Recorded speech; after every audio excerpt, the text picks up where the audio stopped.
नमस्कार, मी योगी सर्व city news मध्ये आपले स्वागत आहे। बातमीपत्राची सुरुवात करूया ठळक घडामोडींनी। जिल्हा मध्यवर्ती सहकारी बँकेच्या निवडणूक प्रचाराची महाविकास आघाडीच्या सभेबाबत निष्ठावंतात नाराजीचा सूर। घाटंजी गटातून सचिन पारवेकर देशमुख यांचे पारडे जड। शासनाचे कर्ज योजनेचे लाभापासून वंचित शेतकऱ्यांच्या आत्मदहनाचा इशारा। घाटंजी शहराचा रत्न दिलीप हेमके बासरी वादन छंदाची करतो आहे आजन्म साधना। टीसीएनचा हा विशेष कार्यक्रम पहा। यवतमाळ जिल्हा मध्यवर्ती सहकारी बँक या शेतकऱ्यांच्या दृष्टीने महत्त्वाची असणाऱ्या बँकेची संचालक मंडळाची निवडणूक होऊ घातली आहे। यासाठी राज्यातील महाविकास आघाडी कायम ठेवीत काँग्रेस, शिवसेना व राष्ट्रवादी काँग्रेस हे तीनही पक्ष एकत्रित निवडणूक लढवित आहेत। घाटंजी गटातून महाविकास आघाडीकडून आशिष लोणकर तर भाजपाकडून सचिन पारवेकर देशमुख हे रिंगणात आहे। महाविकास आघाडीचे उमेदवार आशिष लोणकर यांचे प्रचारार्थ काँग्रेस, शिवसेना व राष्ट्रवादी काँग्रेसचे पदाधिकारी व कार्यकर्त्यांची सभा आज सोनू मंगलम या ठिकाणी पार पडली। या सभेला काँग्रेसचे ज्येष्ठ नेते माजी मंत्री शिवाजीराव मोघे यांचे सुपुत्र जितेंद्र बाबू मोघे व काँग्रेसचे स्थानिक नेते उपस्थित होते। शिवसेनेतर्फे या सभेस कोणताही पदाधिकारी निमंत्रित करण्यात आले नव्हते व राष्ट्रवादीतर्फे सध्या यवतमाळ शहरात वास्तव्यास असणारे सतीश भोयर हे एकमेव नेते उपस्थित होते। त्यामुळे येथील शिवसेना व राष्ट्रवादी काँग्रेस पक्षाचे स्थानिक कार्यकर्त्यात नाराजी दिसून येते। यावेळी मंचावर डॉक्टर अरविंद भुरे यांची उपस्थिती सर्वांचे लक्ष वेधून घेत होते। खरे तर भुरे साहेब नेमके कोणत्या पक्षाचे याचेच उत्तर तेथील उपस्थित शोधत होते। शहरातील भाजपाचे बॅनरवर त्यांचे फोटो आजही पाहावयास मिळत आहे। हंसराज अहिर यांचे निष्ठावंत म्हणून ओळखले जातात व मोघे साहेबांच्या विरोधात अनेकदा बोलणारे भुरे साहेब आज त्यांचेच सोबत पाहावयास मिळाले। भाजपातून त्यांनी काँग्रेस किंवा इतर कोण्या पक्षात घेतलेली उडी ही या निमित्ताने चर्चेचा विषय ठरली। भुरे साहेबांची नेमकी निष्ठा कुठे हा प्रश्न असताना काँग्रेसचे निष्ठावंत नेते जगदीश पंजाबी यांची अनुपस्थिती ही काँग्रेस कार्यकर्त्याकरिता कोडे बनले आहे। घाटंजी शहरात काँग्रेसचे नेतृत्व म्हणून जगदीश पंजाबी यांच्याकडे बघितले जाते। शहरात काँग्रेस वाढविणे व मोघे साहेबांचे हात बळकट करण्यात त्यांचा मोठा वाटा आहे। निवडणुकीत एकनिष्ठेने काम करणाऱ्या या ज्येष्ठ नेत्याची अनुपस्थिती अनेक प्रश्न निर्माण करते। खरे तर मोघे साहेब आता 75 वर्षाचे आहेत। या वयात त्यांनी मार्गदर्शकाची भूमिका घेणे योग्य ठरते। मात्र पुत्राचे पुनर्वसनासाठी त्यांची ही सर्व धडपड चालल्याचे बोलले जात आहे। एकंदरीत महाविकास आघाडीत नसलेला ताळमेळ बघता अण्णासाहेब पारवेकर देशमुख समर्थित उमेदवार सचिन पारवेकर देशमुख यांचेच पारडे निवडणुकीत जड असल्याचे पाहावयास मिळते। टीसीएनचा हा वृत्तांत। यवतमाळ जिल्हा सहकारी बँकेच्या निवडणुका ह्या बऱ्याच वर्षांनी होत आहेत आणि सुप्रीम कोर्टाने दिलेले आदेश आणि कोरोना आलेली अडचण ही होता या 10-15 दिवसात ह्या निवडणुका लागणार आहेत आणि प्रचाराला वेळ कमी मिळते म्हणून आता सगळे महाआघाडीचे लोक कामाला लागलेले आहेत। आणि महाआघाडीचा एक असा इतिहास आहे, पूर्वी तर काँग्रेस आणि राष्ट्रवादीकडे संपूर्ण वेळ ही बँक ताब्यात राहिली आहे। अतिशय चांगलं काम केलेलं आहे। एकदाही याच्यावर पुरतं आर्थिक गंडांतर आलेलं नाही आणि अनुभवी अशा प्रकारचे नवीन उमेदवार आपण याच्यामध्ये दिलेले आहेत। मला पूर्ण विश्वास आहे की आतापर्यंतच्या आघाडी झाल्यापासून जिल्हा परिषद असो, त्याच्या पदाधिकाऱ्याच्या निवडणुका असो, MLCची निवडणूक असो, कोणत्याही निवडणुका असो, त्या आम्ही मतदाराच्या विश्वासावर त्याच्या भरोशावर जिंकलेले आहेत। नाही, काल आम्हाला या कार्यक्रमाची कल्पना नाही आहे किंवा कोणी आम्हाला निमंत्रितसुद्धा केलं नाही। असं ऐकलं होतं किंवा महाविकास आघाडीची बँक इलेक्शनच्या संदर्भात, निवडणुकीसंदर्भात बैठक आहे, परंतु स्थानिक पदाधिकाऱ्यांना इथे कोणी निमंत्रित केलं नाही किंवा बोलवलं नाही। कदाचित त्यांना वाटत असेल की शिवसेनेजवळ कुठले प्रतिनिधी नाही आहे म्हणून कदाचित त्यांनी शिवसेनेला डावललं असेल कालच्या बैठकीत। परंतु शिवसेनेची ताकद या तालुक्यात खूप काही आहे आणि शिवसेनेजवळ किती प्रतिनिधी, किती मतदान आहे ही वेळच ठरवेल। शासनाचे कर्ज योजनेचे लाभापासून वंचित शेतकऱ्यांच्या आत्मदहनाचा इशारा। यावर्षी अवकाळी पावसाने सोयाबीन उद्ध्वस्त केले आहे। काहींनी सोयाबीन उभ्या शेतात जाळून टाकले आणि कपाशींची परिस्थिती बोंडअळीमुळे काही वेगळी नाही। एकीकडे निसर्गाचा असा मारा सुरू असताना सहकारी यंत्रणा शेतकऱ्याचे भावनाशी खेळताना दिसून येत आहे।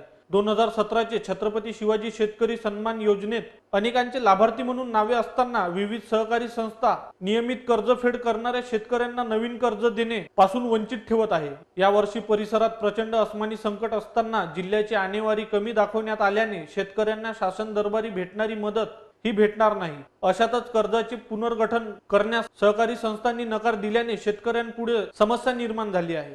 त्यामुळे नस्करी पारडी, कुराड, शिरोली, तळणी या परिसरातील शेतकऱ्यांनी जिल्हाधिकारी कार्यालयासमोर आत्मदहनाचा इशारा दिला. परंतु घाटंजी परिसरातच या शेतकऱ्यांना अटक करून त्यांना घाटंजी पोलिसांनी स्थानबद्ध केले. बातमी प्रसारित होईपर्यंत शेतकऱ्यांची सुटका झाली नव्हती. या आंदोलनाचे नेतृत्व चंद्रकांत इंगळे यांनी केले. प्रसंगी हरिभाऊ जीवने, रवींद्र अहिरकर, लक्ष्मण कोरवते, तुकाराम कोरवते, अब्दुल चव्हाण, रमेश गावंडे आदी शेतकरी उपस्थित होते. जगाचा पोशिंदा शेतकरी राजावर ही परिस्थिती यावी ही सरकारी यंत्रणेला विचार करायला लावणारी गोष्ट आहे. TCNचा हा वृत्तांत.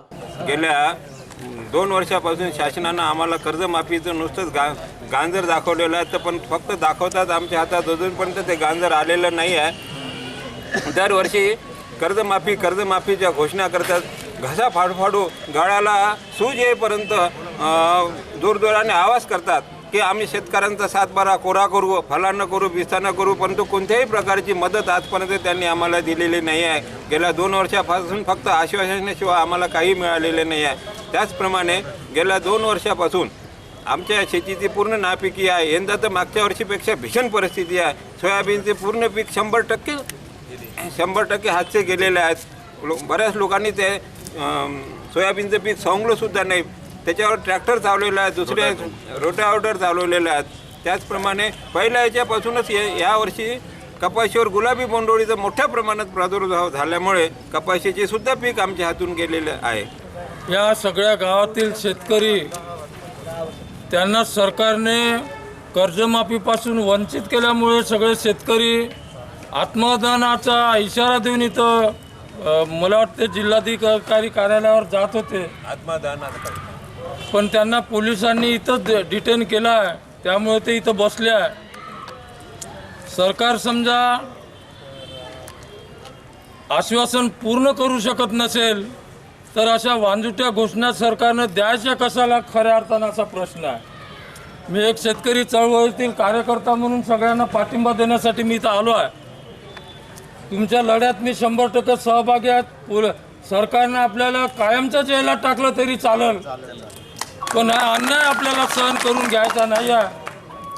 शेवटपर्यंत लढाई लढू, कुठेही मला बोलवा, परंतु तुमच्या 5-6 गावाचा हा प्रश्न नसून तालुक्यातील, जिल्ह्यातील, महाराष्ट्रातील असे अनेक प्रकरणं, कर्जमाफीचे प्रकरणं पडलेले आहे. घाटंजी शहराचा रत्न दिलीप हेमके बासरी वादन छंदाची करतो आहे आजन्म साधना. TCNचा हा विशेष कार्यक्रम पहा. घाटंजी नगरीतील एक संगीत रत्न दिलीपदादा हेमके बासरी वादन छंदाची करताहेत आजन्म साधना. कला ही मानवी जीवनात उत्क्रांत करते.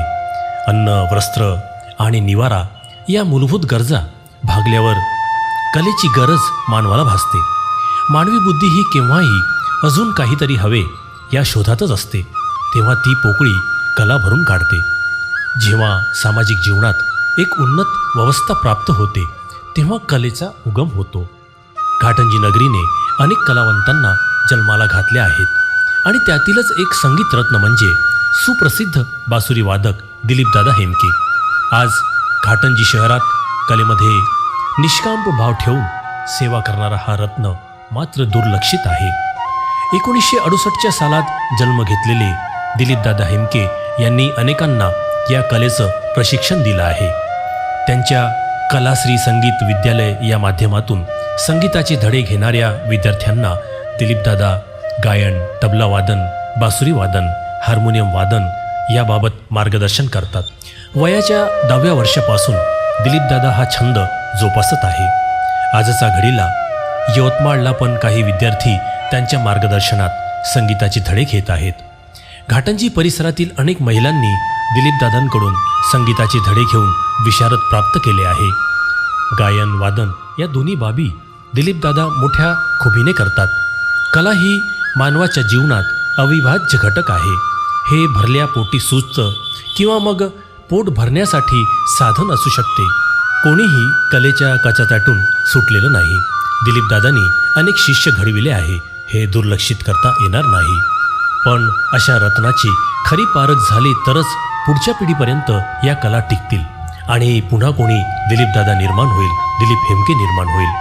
कलेचा आजन्म सेवेकऱ्यास TCN न्यूजचा मानाचा मुजरा, मानाचा मुजरा. दिलीप दादा, मैं आपका स्वागत करता हूँ TCN न्यूज की तरफ से. धन्यवाद. और सबसे पहले मैं एक सवाल आपसे पूछता हूँ कि हमारे दर्शकों को ये बताइएगा, आपको संगीत में आपको रुचि कब से पैदा हुई? 10 साल का था मैं, 21. माँ के साथ बाजार जाया करता था. मंगलवार के दिन बाजार पड़ता था अपने घाटंजी में. बाजार जाते समय बाजार में एक बड़ी सुरीली बांसुरी की आवाज़ सुनाई दी. इतनी प्यारी बांसुरी बजा रहे थे, मेरे मन के अंदर से आवाज़ आई, वाह क्या बोल, दिल को छू गई आपकी. दिल को छू गई. मैं ये कहूँगा कि आपको ये गॉड गिफ्ट है. जी. बिना तालीम के आपने बांसुरी बजाना शुरुआत किया और साथ में आपकी माँ का आशीर्वाद था. बिल्कुल. तो दिलीप दादा, एक ये बताइएगा कि संगीत में आपने फिर कदम कब रखा, जब लीगली, जैसा हम कहते हैं कि उसकी तालीम हासिल करना. आपको गॉड गिफ्ट थी, आपने बांसुरी बजाना तो शुरुआत कर दिया था. तालीम यानी हमने संगीत को जो पढ़ना होता है, सीखना होता है, सीखना आपने कब से शुरू हुआ? 7वीं कक्षा में था तो ऐसा लगा कि हमारे स्कूल में, SPM स्कूल में भालीराव सर क्लास लेते थे बांसुरी का. उनका विद्यालय था, वहाँ बहुत सारे लोग पढ़ते थे, लड़के लड़कियाँ. तो मैंने सोचा मैं भी जाऊँ. अगर भगवान ने जो मुझे दिया है उस पर अगर और भर हो जाए तो अच्छी बात है. लेकिन मैं फ़ी नहीं दे सकता था. वो ज़माने में 5 रुपये उनका मंथली फ़ी थी, 5 रुपये मंथली, वो भी नहीं दे सकता था. फिर बड़ी मुश्किल से मैंने वहाँ एडजस्टमेंट करके 2 एग्ज़ाम पास कर लिया. तीसरी एग्ज़ाम की फ़ी 15 रुपये थी मंथली, मैं नहीं दे सकता था. तो उन्होंने मुझे वर्क क्लास से बाहर निकाला. लेकिन फिर भी मैं चुपके से वहाँ जाता था, दीवार को कान लगाता था. क्या बात है. और बांसुरी सुनता था. क्यों कि आज जो सर ने बंदिश पढ़ाई है, जैसा कि बागेश्वरी राग की कौन करत तुरी बीनत पियरवा, ये अगर मैं मेरे ख्याल में रहती है तो ही मैं बजा सकूँगा. जब तक मन को समाधान नहीं मिलता था तब तक मैं रियाज करता था वहाँ, और फिर आके घर में खाना खाने के बाद सो जाता था. ऐसे मैंने तालीम. तो देखा दोस्तों, दिलीप दादा का ये हौसला, बुलंद हौसले के मालिक. इस हौसले को देखते हुए चंद पंक्तियां मुझे याद आ रही है कि हिम्मत के पुजारी जिनके कदमों में गम है, हिम्मत के पुजारी जिनके कदमों में गम है, गम तो उसे सताए जिनके हौसले कम है. क्या बात है. ये दिलीप दादा के हौसले ही है. हौसले के हिसाब से, हौसले को देखते हुए आज उनको सलाम करने को जी जाता है. एक समय ऐसा था कि दिलीप दादा के पास में फीस भरने की एक उनकी कैपेसिटी नहीं थी. फीस भरना नहीं हो रहा था तो सर ने उनको क्लास से निकाल दिया. लेकिन उन्होंने जिद नहीं छोड़ी, जैसा कि उन्होंने अभी बताया कि दीवारों को कान लगा करके वो संगीत की तालीम हासिल करते थे. यानी मुझे वो बात आ रही है गुरु द्रोणाचार्य और एकलव्य की. तो ये बात यहाँ बिल्कुल फिट बैठती है दोस्तों. और दादा, जैसा मैंने एक सुना था कि एक जगह आपके जो एक बांसुरी की धुन की तारीफ जिलाधिकारी कलेक्टर साहब ने की थी. जहाँ तक मैंने सुना कि यवतमाल के कलेक्टर साहब थे, तो आपसे रूबरू हुए, आपकी बांसुरी सुनी. और जहाँ तक मैंने ये भी सुना कि बांसुरी की जो तालीम है आपने जिलाधिकारी साहब को दी हुई है. थोड़ा सा इस बारे में भी हमें रोशनी डालिए जरा से. नवोदय विद्यालय में हर साल प्रोग्राम होते रहते थे 26 जनवरी के दरमियान. मैं वो कल्चरल प्रोग्राम में गया और मेरी बांसुरी वहाँ लेजिम के साथ साथ उधर लड़कियाँ लड़के लेजिम खेलते रहे जी. इंगल सर ढोलकी बजाते रहे और उस पर मेरी बांसुरी चालू जी. तो बांसुरी ख़त्म हो जाने के बाद मैं ऐसा जाने को निकला तो एक साहब ने मुझे ऐसा बिल्कुल ऐसा पकड़ लिया और सीने से लगा लिया. मैं बहुत चक्कर आ गया क्योंकि 2 पुलिस स्टेन के अंदर ही वहाँ आजू बाजू थे. मैं घबरा गया. मैंने बोला ये कौन है. तो सर ने बताया कि एक जिलाधिकारी साहब है, बोले उनका नाम विकास खारगे, 2002 की बात है. तो उन्होंने मुझे कहा कि कितने अच्छे बजाते हो. बोले आप, बोले क्या नाम है आपका, बोले कहाँ रहते हो, बोले. तो मैंने पूरा अपना परिचय बता दिया. तो यार बोले क्या बहुत वो भावुक हो गए सुन के और कहने लगे कि आप मुझे पढ़ाने आओगे। मेरे लिए गर्व की बात थी। उतने जिलाधिकारी कलेक्टर साहब बोले तो मामूली हस्ती नहीं, उनको पढ़ाने का मुझे मौका मिला है। तो मैंने कहा उनसे, सर मुझे तो इतना तजुर्बा नहीं है पढ़ाने का, लेकिन फिर भी मैं मेरी जैसी बनती है मैं आपको पढ़ाऊँगा। शेवट जाता जाता TC न्यूजकडून शहरातील समस्त नागरिकांना कळविण्यात येते की सध्या कोरोनाचे संकट संपले नसून प्रत्येकाने शासनाकडून देण्यात येणाऱ्या सूचनाचे पालन करून प्रशासनास सहकार्य करावे व गर्दी टाळावी, मास्कचा वापर करावे हीच विनंती। TCNचा हा वृत्तांत।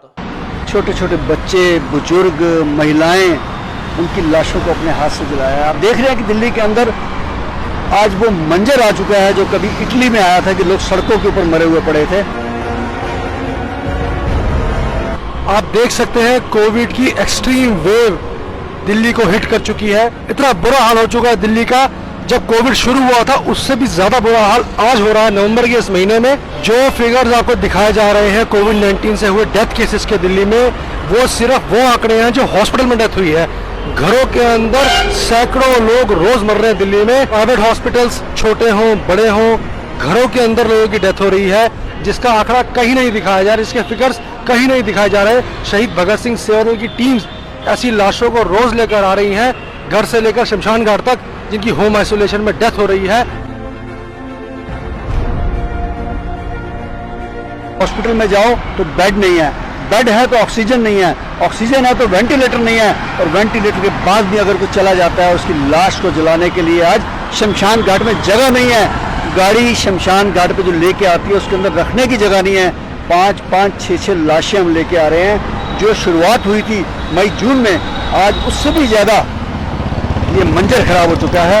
और हम आज मैं समझता हूँ कि आप सबको भी डिमांड करनी चाहिए कि दिल्ली के अंदर आप मेडिकल इमरजेंसी डिक्लेयर करें, क्योंकि आज हालात बहुत बिगड़ चुके हैं, हाथ से निकल चुके हैं। आज लोग बहुत बुरी तरह से मर रहे हैं, इलाज नहीं मिल रहा है, साधन नहीं मिल रहे हैं। इसलिए दोस्तों बच कर रहें, घरों में रहें। ये आने वाला जो मंजर है ये बहुत खतरनाक है, ये बहुत बुरी तरह फैल चुका है। और ये बाजारों की भीड़ को देखते हुए बाजारों में मत जाएं, फंक्शनों पे मत जाएं, ये बहुत बुरा हाल है। आप देख रहे हैं कि लाशों का क्या अंबार लगा हुआ है।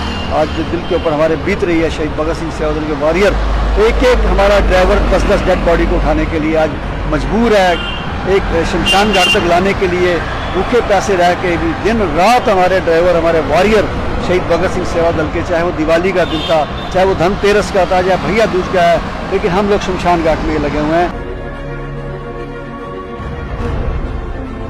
कोविड-19 से हुई डेथ का काउंट दिल्ली में बढ़ता जा रहा है। आप वो आंकड़े देख रहे हैं जो आपको दिखाए जा रहे हैं, लेकिन असल आंकड़े बहुत ज्यादा है उससे। द कोविड-19 patients that need immediate hospitalisation, वो घरों के अंदर बेचारे मर रहे हैं। हॉस्पिटल उनको एडमिट नहीं कर रहे, क्योंकि ना तो बेड्स अवेलेबल हो रहे हैं, ना वेंटिलेटर्स हैं, ना ऑक्सीजन है, आईसीयू में भी जगह नहीं है। दिल्ली का सिस्टम टोटल कोलैप्स कर चुका है। ये हालत उससे भी ज्यादा बुरी है जब कोविड आया था अभी।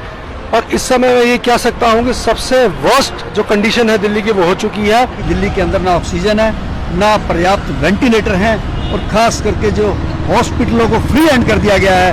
और उन्होंने इस समय अपनी जो दरिंदगी दिखानी शुरू कर दी है, अनाप शनाप पैसे लेके, और उनको अंदर घुसने भी नहीं देते। पेशेंट को बाहर खड़े हैं, इमरजेंसी में बैठे हैं, 6-6 घंटे बैठे हैं। तो इसके ऊपर कंट्रोल किया जाए, क्योंकि दिल्ली की स्थिति बहुत बुरी हो सकती है आने वाले समय में।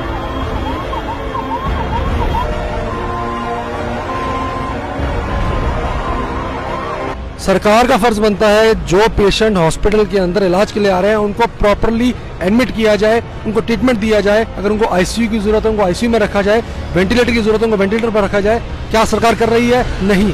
और इसके बाद यहाँ तक कि अगर किसी की डेथ हो जाती है हॉस्पिटल के अंदर, तो उसकी डेड बॉडी को घर ले जाने के लिए एम्बुलेंस तक अवेलेबल नहीं है, शव वाहन तक अवेलेबल नहीं है। अभी परसों ही जब मैक्स में एक डेथ हुई थी, तो जिसकी डेथ हुई वो डेड बॉडी प्राइवेट गाड़ी में अपने घर ले गए। अब समझ सकते हैं दिल्ली शहर, national capital territory of Delhi, जहां पर अगर किसी की डेथ हो जाए हॉस्पिटल के अंदर, तो वो अपने घर की गाड़ी में लाश रख के लेकर जा रहा है कोविड-19 पॉजिटिव। आप सोच सकते हैं कितना दिल्ली शहर के अंदर एक टेरर फैल गया है।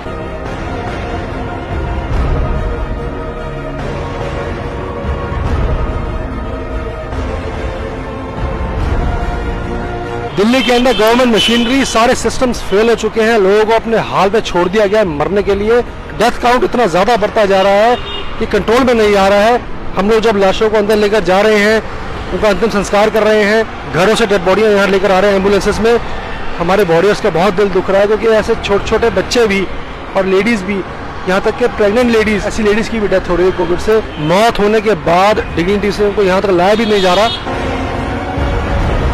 ये हाई टाइम है गवर्नमेंट को दिल्ली के अंदर पब्लिक हेल्थ इमरजेंसी डिक्लेयर कर देनी चाहिए। मैं लोगों से रिक्वेस्ट करना चाहूँगा, प्लीज़ आप अपना ध्यान रखें। आपके घर के अंदर बच्चे हैं, बुजुर्ग हैं, लेडीज़ हैं, उनको प्लीज़ आप ज़्यादा घर से बाहर ना निकलने दें। आप अपने आप को सेल्फ लॉकडाउन कर लें, आप अपनी फैमिली को लॉकडाउन में कर लें। आप वेट मत कीजिए किसी अथॉरिटी का कि वो इंटरवीन करेंगे और आपको हेल्प करेंगे। कोई किसी की हेल्प नहीं करने वाला। यहाँ पे टोटल कैओस हो चुका है। अगर आप अपने घर में रहेंगे तो आप सेफ रह सकते हैं। प्लीज़ जब तक बहुत ज़रूरी ना हो घर से बाहर ना निकले, अपनी जान खतरे में ना डालें, क्योंकि ये बहुत कंटेजियस है और ये इतनी बुरी तरीके से फैल चुका है। सब ने अपने हाथ खड़े कर दिए हैं। ये शहीद भगत सिंह सेवा दल ग्राउंड लेवल पर लोगों की सेवा कर रहा है, लेकिन हमारा भी दिल दुखता है जब हम किसी की डेड बॉडी लेकर आते हैं, लाइन लग रही है लाशों को जलाने के लिए, अंतिम संस्कार के लिए वेटिंग हो रही है शमशान घाट के ऊपर। कोई इसको नहीं दिखा रहा। दिल्ली के अंदर इतना बुरा हाल हो चुका है। आज जो दिल्ली के अंदर हालात हो चुके हैं, पूरे देश में सबसे ज्यादा केसेस अगर दिल्ली में आ रहे हैं। मेरी आपसे रिक्वेस्ट है, प्लीज़ आप अपनी फैमिली की केयर करें। प्लीज़ अपने घर से ज़्यादा बाहर मत निकलें। बहुत इंपॉर्टेंट हो तभी निकले। दिल्ली में सिचुएशन इतनी वर्सन हो गई है कि सरकार और अथॉरिटीज़ के कंट्रोल से बाहर हो चुकी है। अनकंट्रोल्ड वे में ये केसेस बढ़ रहे हैं। अब जो करना है, अगर अपने आप को सुरक्षित रखना है, जीवित रखना है, वो भी आपके हाथ में है। हमारी emergency response teams, the entire Shaheed Bhagat Singh Seva Dal teams are deployed in this seva. देश के इस भयानक समय में दोस्तों, अगर आज भी हम देश के काम ना आए तो देश का कर्ज हमारे ऊपर रह जाएगा। इसलिए हमारा नैतिक फर्ज बनता है कि हम सब आगे आएँ और देश के इस भयानक त्रासदी के अंदर हम भी कहीं ना कहीं अपनी सेवा को आगे लेके आएँ। आमचे न्यूज चॅनल पाहण्याकरिता यूट्यूबवर TCN न्यूज घाटंजी टाईप करा व आपणास आमचे चॅनलवरील बातमीपत्र आवडत असेल तर कृपया त्याला सबस्क्राईब करून बेल आयकॉनवर क्लिक करा। हे बातमीपत्र इथेच थांबूया। परत एक नजर टाकूया आजच्या हेडलाईन्सवर। जिल्हा मध्यवर्ती सहकारी बँकेच्या निवडणूक प्रचाराची महाविकास आघाडीच्या सभेबाबत निष्ठावंतात नाराजीचा सूर। घाटंजी गटातून सचिन पारवेकर देशमुख यांचे पारडे जड। शासनाचे कर्ज योजनेचे लाभापासून वंचित शेतकऱ्यांच्या आत्मदहनाचा इशारा। वेळ झाली आपली रजा घेण्याची। आपल्याला काही सुचवायचे असेल तर आमचा पत्ता TCN न्यूज कार्यालय, महाबलाय व्यायामशाळा, नुरसेवाड, घाटंजी। आमचा फोन नंबर 072 30 27 74 77। अचूक सडेतोड आणि निर्भीड बातम्यांसाठी बघत राहा घाटंजीचे एकमेव चॅनल, फक्त TCN न्यूज चॅनल। धन्यवाद।